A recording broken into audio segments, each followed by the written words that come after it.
सभाबानू case में principal government degree college डोडा का बड़ा बयान। वो बच्ची कई दिनों से मिसिंग है और ये बताया जा रहा है कि उस बच्ची ने दरियाई चुनाव में जो है वो छलांग लगा ली थी क्योंकि कॉलेज में चीटिंग करते हुए पकड़ी गई और उसकी कॉपी हुई है। लेकिन बाद एक उसका फॉर्म भरवाया जाता है, वो प्रॉपरली लिया गया था, उन्होंने वहाँ पे उसको साइन करवाया था। लेकिन उसके बाद उसका उसको ये थ्रेटन करना वो तो एग्ज़ाम का पार्ट नहीं है।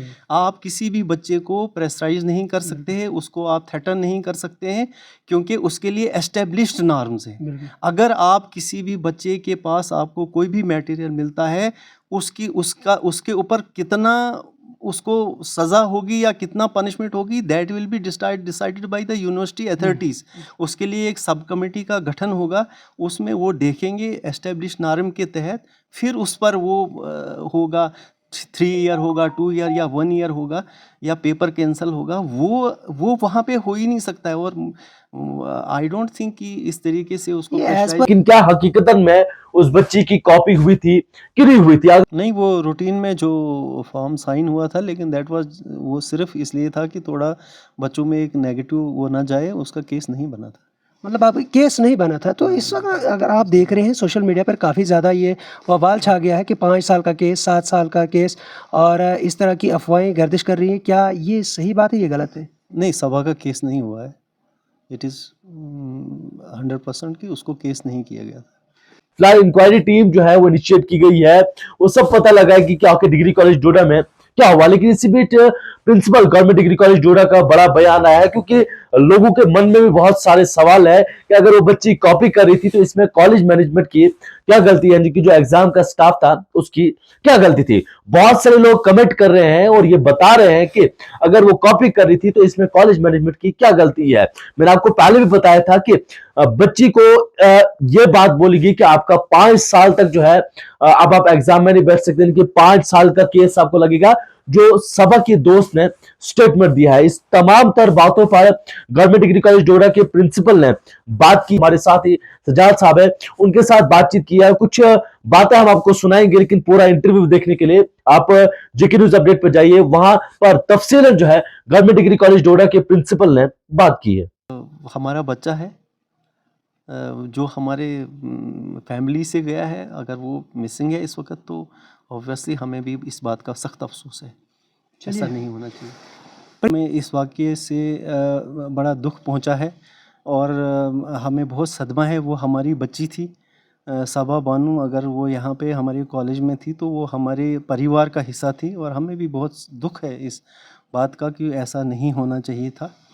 तो लेकिन एक बात ये है कि किसी भी तरीके से सबा को कभी भी हमने, या कोई भी स्टूडेंट जो हमारे डिग्री कॉलेज का है, उसको हमने एक फ्री डेमोक्रेटिक एनवायरनमेंट देने की कोशिश की है और किसी भी तरीके से हम उसको तंग नहीं करेंगे। उसको हम ऐसा एनवायरनमेंट नहीं देंगे जिसमें वो अपने आप को इनसिक्योर फील करे। हमारी ये कोशिश हमेशा रहेगी कि चाहे वो डिस्ट्रिक्ट डोडा का बच्चा हो या कहीं दूसरी जगह से, चूँकि अब ऑनर्स स्ट्रीम भी हमारे यहाँ पे स्टार्ट हुई है, उसमें कुछ बच्चे, कुछ सिलेक्टेड सब्जेक्ट्स हैं, उसमें बच्चे बाहर से भी आते हैं, वो बड़े सिक्योर फील करें। ये हमारा एक इम्पॉर्टेंट एक हमारा मोटो रहता है, एक मिशन रहता है। तो ये बच्ची जो थी ये हमारे परिवार का एक हिस्सा थी और हमें तो इसका बहुत दुख है। और जहाँ तक हमारे एग्ज़ामिनेशन सिस्टम की बात है, तो वो इस वक्त सेमेस्टर 1 में एग्ज़ाम में थी। एक सेंटर में, सेंटर नंबर 30 में she was appearing that centre. और मैंने भी उस सेंटर की तरफ एक बार सुबह चेकिंग करी हर सेंटर को, क्योंकि थोड़ा क्लाइमेटिक कंडीशंस ठीक नहीं थी। तो मैंने देखा लाइट अरेंजमेंट वगैरह जो है होते हैं proper for examination purpose, seating arrangements होते हैं, वो मैं उनका रिव्यू लिया था मैंने पहले ही। तो then I was here very much. लेकिन इशू ये रहा कि हमने वहाँ पे जब जो सभा का इशू था उसमें एक ऐसा वर्जन था एज़ पर द स्टाफ की सभा के पास after giving the normal instructions जो एग्जामिनेशन को लेके गाइडलाइंस सेट गाइडलाइंस हैं उनके तहत जो चीज़ें एग्जामिनेशन में बैन हैं, चाहे वो any material pertaining to subject है या कोई इलेक्ट्रॉनिक गैजेट है, वो एग्जामिनेशन में बैन होता है।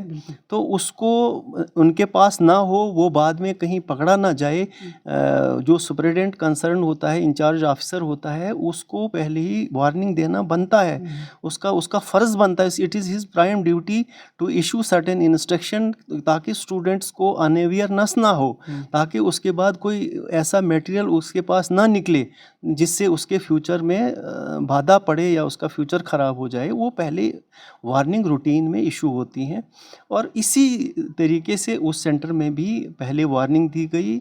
सब बच्चों को बताया गया कि कोई मटेरियल पर्टेनिंग टू सब्जेक्ट है या कोई इलेक्ट्रॉनिक गैजेट्स हैं, आप हमें दे दीजिए, हैंडओवर करिए। तो वो नॉर्मल चेकिंग्स होती हैं।